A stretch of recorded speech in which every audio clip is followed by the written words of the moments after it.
네, 얼마 전 이곳에서 황당한 사고를 당했다는 제보자. 저 끝에서부터 차가 진행을 해서 제 차를 정확히 노린 것처럼. 제보자는 교차로에서 우회전을 하기 위해 잠시 대기를 하던 중이었답니다. 그런데 좌측에서 차량 한 대가 후진을 해서 뭐야? 교차로를 가로질러 옵니다. 이건 뭐지 막 이런 생각밖에 안 들었었거든요, 사실.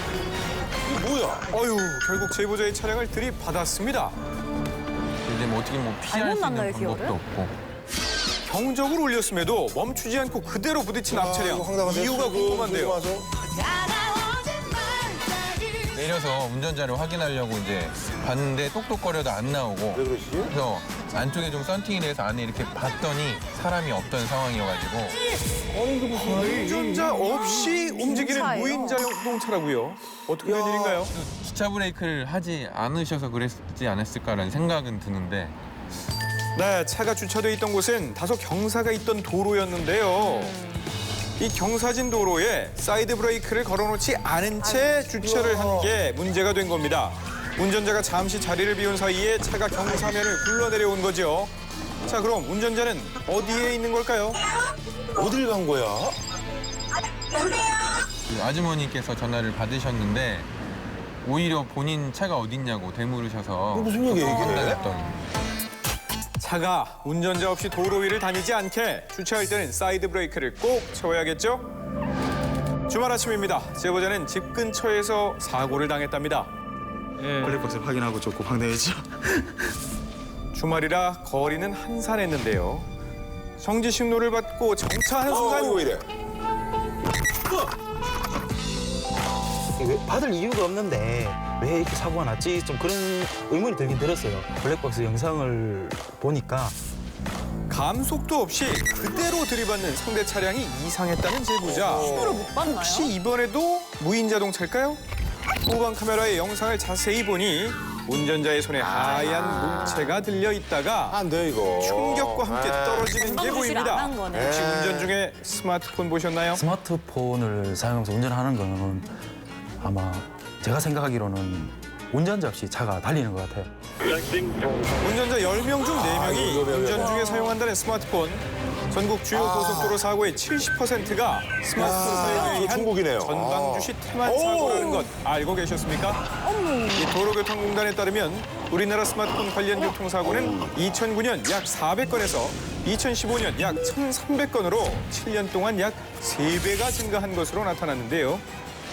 운전자들은 운전 중에 스마트폰을 실제로 얼마나 사용하고 있을까요? 거래처에서 업무 전화가 많이 오니까 그것 때문에 이제 사용 안 할 수가 없죠. 정체되는 길을 계속 기다리면서 가기에 또 지루하기도 하고 그러니까요, 이게. 하다 보니까 이게 문제예요, 사실은. 음악도 그죠? 듣고 예. 영상도 보고. 한 손으로 핸들 잡고 앞에 보고 한 손으로만 문자 보내고. 아, 이거 안 되는데. 대부분의 운전자들이 운전 중에도 무의식적으로 스마트폰을 사용하고 있었습니다. 이제는 일상이 되어버린 스마트폰. 운전자들은 잠깐쯤이야 별일 있겠냐고 말하는데요. 운전 중 스마트폰으로 눈을 돌리는 잠깐의 시간. 이거 정말 괜찮은 걸까요? 운전 중 스마트폰 사용 시 눈동자의 움직임 변화를 실험해 보았습니다. 2km를 주행하는 동안 스마트폰을 보면서 운전할 때 전방을 주시하는 횟수가 평소의 4분의 1로 준다는 것을 알 수 말도 있었습니다. 안 되네요. 90% 이상을 그 유효한 전방 시야에 활용하게 되는데 핸드폰을 사용하면 거의 50% 이하까지 급감하는 것을 볼 수 있습니다. 스마트폰은 위급할 경우 제동거리에도 영향을 미칠 수밖에 없습니다. 그렇죠. 스마트폰을 사용할 때 그렇지 않을 때보다 제동거리가 무려 11m나 길어지게 됩니다. 몇 초 때문에 나거든요, 사고가. 이는 곧 큰 사고로 이어질 수 있다는 얘기인데 제보자는 아직도 그날의 사고에서 자유롭지 못합니다. 지금 이 자리에서 제 그 단 몇 초 때문에 지금 제 인연이 지금 날아갔습니다. 당시 오토바이를 타고 있던 제보자. 정지선을 넘어 나와 있다가 신호가 바뀌자마자 출발하는데요. 브레이크도 밟지 않고 약 10m를 밀고 간 상대 차량. 어우. 와. 네, 당시 핸드폰을 보고 있어가지고 네, 브레이크를 못 밟았다고 저한테 그러시더라고요. 스마트폰을 보던 단 3초의 순간 한 청년의 인생은 2년 전 그날에 멈춰 있습니다. 대퇴골과 골반뼈 두 곳이 골절되는 아이고, 아이고, 부상을 아이고, 입어서 30cm 이상 되는 핀을 삽입해 놓은 상태라고 하는데요. 아직도 뼈가 붙질 않아서 일주일에 3번은 물리치료를 받아야 한다고 하네요. 너무 위험하다는 걸 안 겪어본 사람들은 잘 모를 거라고 생각을 해요. 근데 진짜 잠깐 보는 거라고 생각할지 몰라도 그게 진짜 졸음운전이랑 음주운전이랑 마찬가지로 그 잠깐 사이에 사고가 나는 거기 때문에. 지난 11월 영국에서 비극적인 사고가 있었습니다. 트럭 기사가 운전 중 스마트폰을 보는데요. 앞에 정차 중이던 차들을 뒤늦게 발견하고 급제동했지만 결국 추돌을 피하지 못했습니다.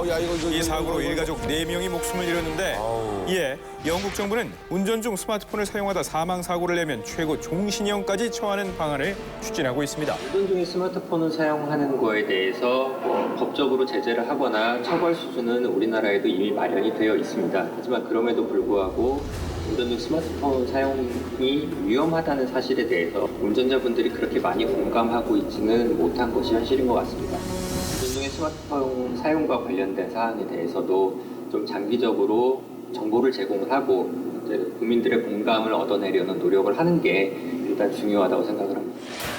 음주운전이 위험하다는 인식을 각인시키는데 10년이라는 시간이 걸렸다고 합니다. 그 결과 음주운전 사고가 이전보다 많이 줄었다고 하는데요. 미국 도로교통안전국 연구 결과에 따르면 운전 중 스마트폰 사용은 음주운전보다 4배가 위험하고 이로 인한 사고율은 세계적으로 급증하는 추세라고 합니다. 그렇다 보니 해외 각국에서 다양한 제도와 법률 강화 그리고 캠페인을 통해 주행 중 스마트폰 사용을 금지하는 노력을 하고 있는데요. 하지만 가장 중요한 것은 주행 중 스마트폰 사용이 위험하다는 것을 운전자들이 공감하고 인식하는 것입니다. 스마트폰으로 보는 찰나의 순간 단 3초, 눈을 감고 운전대를 잡는 것과 같습니다. 나는 괜찮겠지 하는 그 생각, 그 잠깐 때문에 이렇게 사고가 나는 것 같아요. 그걸 좀 인지하고 이제 스마트폰은 좀 자제하는 게 좋을 것 같아요. 습관적으로 스마트폰들 많이 사용하신다고 했는데 사실 생명을 가릴 정도로 급한 문제는 없거든요. 그럼요. 예. 운전할 때만큼은 잠깐 내려놓으시고 전방 주시를 하고 또 운전대를 꼭 잡고 다니셔야겠습니다. 예. 얼마 전에 눈 왔어요. 예, 도로 위에도 겨울이 찾아왔습니다. 제보자는 출근을 하던 길이었는데 평소와 다름없던 평화롭던 이렇게 한순간에 어디서 날아온 거예요? 말았습니다. 자, 중앙분리대 화단을 넘어서 날아온 SUV 차량 한 대. 피할 틈도 없이 제보자의 차를 덮치고 만 건데요. 왜 SUV 차량이 반대편 차로에서 날아오게 된 걸까요? 그때 당시 아침에 노면이 살짝 결빙이 돼 있었는데 언덕길을 내려오다가 브레이크를 잡았더니 차량이 중심을 잃으면서 운전자가 제어 못하는 상태에서 중앙 화단을 넘어버리는 상황이 돼요. 쉽게. 이 결빙된 도로에 미끄러진 SUV 차량에 제보자의 차량은 그대로 전복되고 말았습니다. 제보자는 괜찮은 걸까요? 자, 저희가 찾아가 봤는데 다행히 많이 다치지는 않았다고 합니다. 제보자를 살린 건 작은 습관이었답니다. 뭘까요? 제가 사는 이유는 안전벨트를 잘 해서 이번에 정말 살았다고 생각해요. 차가 뒤집어지고 했는데 안전벨트를 잘 매야 된다고 생각이 이번에 확실히 든더라고요. 안전벨트, 생명벨트 진짜. 천리 내렸던 날이었습니다. 이번 제보자 역시 겨울철 불청객을 만나게 됩니다. 빙판길에 미끄러진 제보자의 차량.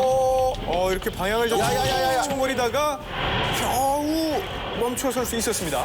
바퀴 쪽에 이제 펑크 나고 그 정도 수준이었었는데 차가 끌고 가기는 조금 무리인 상황이라 갓길에 차를 정차시킨 후에 견인차를 기다리던 제보자인데요. 갑자기 딱 뛰기 시작합니다. 도대체 무엇을 보았길래 저리도 놀란 걸까요?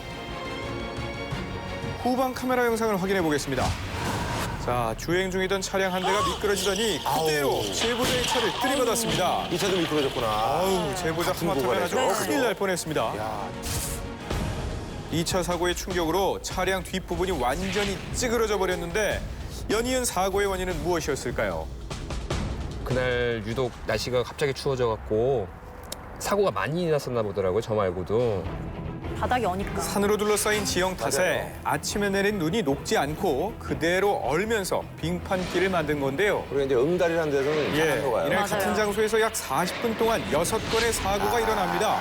6대 모두 사고 원인은 빙판길이었는데요. 이렇듯 겨울철이면 운전자들을 떨게 하는 빙판길 사고주의보 빙판길에서는 빨리 달려봤자 얻는 것보다 잃는 것이 많지 않을까요? 그날 이제 선산에 갔다 와서 조상님들한테 인사드려갖고 그래도 조상님들이 너 몸은 안 다치게 어여삐 봐주셨다고